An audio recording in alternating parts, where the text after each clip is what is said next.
Oman Malayalam November 11 കാത്തുകാത്തിരുന്ന ആശ്വാസത്തിന്റെ ദിനങ്ങളുടെ ആ സുപ്രധാന തീരത്തിലേക്ക് അടുക്കുന്നു ഒമാൻ ജനത എന്ന് സൂചിപ്പിക്കുന്ന വിധത്തിലാണ് നവംബർ 15 മുതൽ പല കാര്യങ്ങളും പ്രാബല്യത്തിൽ വരുന്നത്. നവംബർ 15-ന് പള്ളികൾ തുറക്കാനെടുത്ത തീരുമാനം വിശ്വാസികൾ സന്തോഷത്തോടെ സ്വാഗതം ചെയ്യുന്നു.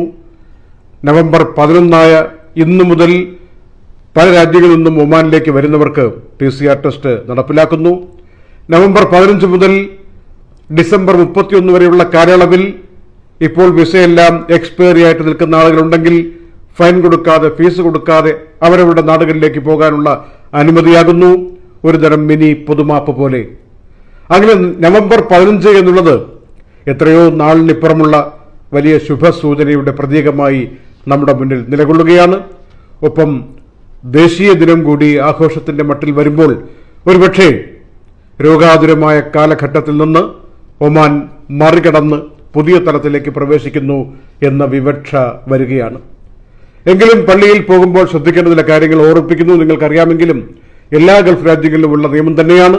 എങ്കിലും ഓർമ്മിപ്പിക്കുകയാണ്, ഞങ്ങൾ ടോയ്ലറ്റുകൾ തുറക്കില്ല, ശരീരശുദ്ധി വരുത്തി പോകേണ്ടത് വീട്ടിൽ നിന്നായിരിക്കണം എന്ന കാര്യം ഓർമ്മിക്കണം. മുസല്ല കൊണ്ടുപോകണം, തിരിച്ചു കൊണ്ടുവരണം. കൂളറുകൾ പോലും ഓൺ ചെയ്യില്ല. ഫേസ് മാസ്ക് ധരിച്ചിരിക്കണം. 25 മിനിറ്റ് മാത്രമേ ബാങ്ക് വിളിക്കുന്നത് മുതൽ പള്ളി പിരിയുന്നത് വരെയുള്ള സമയം 25 മിനിറ്റ് മാത്രമാണ്. 1.5 മീറ്റർ രണ്ടുപേർ തമ്മിൽ അകലം പാലിച്ചിരിക്കണം ഏറ്റവും കുറഞ്ഞത്. ഖുർആൻ അടക്കമുള്ള ഗ്രന്ഥങ്ങൾ പള്ളിയിൽ നിന്നെടുത്ത് ഉപയോഗിക്കരുത്. ലക്ഷണം എന്തെങ്കിലും മോശപ്പെട്ട വിധത്തിലുള്ള ആളുകൾ പള്ളിയിലേക്ക് പോകരുത്. സാനിറ്റൈസർ പള്ളിയിൽ പോകുന്നതിന് മുമ്പും പിമ്പും ഉപയോഗിച്ചിരിക്കണം. ഇങ്ങനെയുള്ള വിവിധങ്ങളായ മാർഗനിർദ്ദേശങ്ങൾ പാലിച്ചുകൊണ്ട് മാത്രമേ പള്ളിയിലേക്ക് പോകാവൂ എന്ന് പറഞ്ഞിട്ടുണ്ട്. പ്രവാസികളുടെ സന്തോഷം ചേംബർ ഓഫ് കൊമേഴ്സും പങ്കിടുകയാണ്. മാർക്കറ്റിൽ വലിയൊരു പുനഃക്രമീകരണം ഉണ്ടാകും. നിയമവിധേയമായിട്ടല്ലാതെ പിന്നെ ആരും ജോലി ചെയ്യില്ല. എല്ലാവരും നിയമവിധേയമായിട്ടായിരിക്കും ജോലി ചെയ്യാൻ പോവുക. അതാണ് നവംബർ 15 മുതൽ ഡിസംബർ 31 വരെയുള്ള തീയതിക്കുള്ളിൽ. ഇപ്പോൾ എക്സ്പയറി ആയിട്ട് നിൽക്കുന്ന ആളുകൾക്ക് ഇനി തുടരേണ്ടതില്ലെങ്കിൽ നാട്ടിൽ പോകാനുള്ള അവസരം കൊടുത്തിരിക്കുന്നു, പിഴ കൂടാതെ. അങ്ങനെയുള്ള ആളുകൾ പാസ്പോർട്ട് ഉണ്ടോ എന്ന് ആദ്യം ചെക്ക് ചെയ്യുക. അല്ലെങ്കിൽ എംബസി പോയി പാസ്പോർട്ടോ ഔട്ട് പാസോ രേഖയോ എക്സിറ്റ് ഡോക്യുമെന്റോ എന്തെങ്കിലും ഉണ്ടാക്കുക.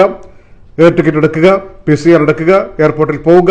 ലേബർ ഓഫീസിന്റെ ഒരു ഓഫീസ് മസ്കറ്റ് ഇന്റർനാഷണൽ എയർപോർട്ടിൽ ഉണ്ടാകും. അവിടെ പോയി കാര്യം പറയുക, കയറി പോവുക. വളരെ ലളിതമായ നടപടിക്രമങ്ങൾ.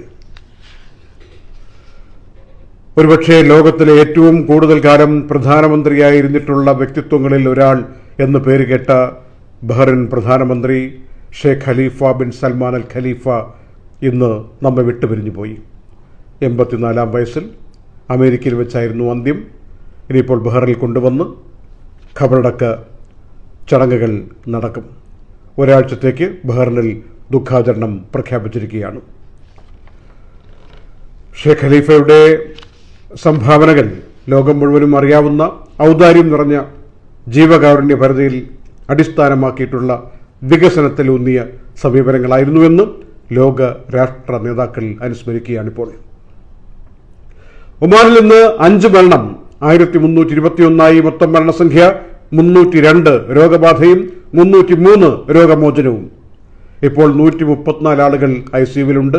മൊത്തം 309 ആളുകൾ ആശുപത്രികളിലുണ്ട്. ഇന്ന് മാത്രം 37 പേരെ ആശുപത്രി പ്രവേശിപ്പിച്ചു. ലേബർ മിനിസ്ട്രി നടത്തിയ കഴിഞ്ഞ 6-7 മാസങ്ങളായിട്ടുള്ള വലിയ പരിശോധനയിൽ മാർഗദർശന ചട്ടങ്ങൾ പാലിക്കാത്ത 63 കമ്പനികളുണ്ടെന്ന് കണ്ടെത്തി. അതിൽ ഒരു കമ്പനിയെ പ്രോസിക്യൂഷനിലേക്ക് അയച്ചു. 12 ലേബർ അക്കോമഡേഷൻ സ്ഥലങ്ങൾ അടപ്പിച്ചു. 514-ലധികം ഇൻസ്പെക്ഷൻ നടത്തിയിട്ടുണ്ട് ഒക്ടോബർ 30 വരെയുള്ള കാലയളവിൽ. ആഗോളാടിസ്ഥാനത്തിൽ 52 മില്യണിലേക്ക് നീങ്ങുന്നു രോഗബാധ. 14 മില്യൺ 1,76,000-ൽ പരം ആളുകൾക്ക് ഇപ്പോഴും രോഗമുണ്ട്. അതിൽ 95,000-ലധികം ആളുകൾ ക്രിട്ടിക്കലാണ്. UAEയിൽ നിന്ന് 2 പേർ മരിച്ചു. ഖത്തറിൽ നിന്ന് മരണമില്ല. കുവൈറ്റിലും 5 പേർ മരിച്ചു. ഒമാനിലും 5 പേർ മരിച്ചു നേരത്തെ പറഞ്ഞു. ബഹ്റിനിൽ 1 മരണം റിപ്പോർട്ട് ചെയ്യപ്പെട്ടു. കേരളത്തിലാണെങ്കിൽ 29 പേർ മരിച്ചു. 7,007 പേർക്ക് രോഗബാധ, 7,252 പേർക്ക് രോഗമോചനം. പ്രമുഖ TV ജേർണലിസ്റ്റ് അർണബ് ഗോസ്വാമിക്ക് സുപ്രീം കോടതി ജാമ്യം അനുവദിച്ചു. മുംബൈ ഹൈക്കോടതിയിൽ കിട്ടാതെ സെഷൻസ് കോടതിയിൽ കൊടുത്ത് കാത്തിരിക്കുന്നതിനിടയിൽ സുപ്രീം കോടതിയിലേക്ക് നീങ്ങാം എന്ന് പറഞ്ഞതിന്റെ അടിസ്ഥാനത്തിൽ, ഉപദേശം കിട്ടിയ അടിസ്ഥാനത്തിൽ അദ്ദേഹം നീങ്ങി, ജാമ്യം കിട്ടി. ഇത് കേരളവും ഒരു കേന്ദ്രവും പോലുള്ള സമരം പോലല്ല, മുംബൈയും കേന്ദ്രവും പോലുള്ള ഒരു സമരമായി, മഹാരാഷ്ട്രയും കേന്ദ്രവും തമ്മിലുള്ള സമരമായി ഇത് മാറി എന്ന രാഷ്ട്രീയ പ്രതിഫലനം കൂടി ഈ സംഭവത്തിലുണ്ട്. വിശദാംശങ്ങൾ ധാരാളം വ്യാഖ്യാനിക്കാൻ പറ്റുന്ന വിധത്തിലാണ് അർണബ് ഗോസ്വാമിയുടെ കേസ് മുന്നോട്ട് പോകുന്നത്.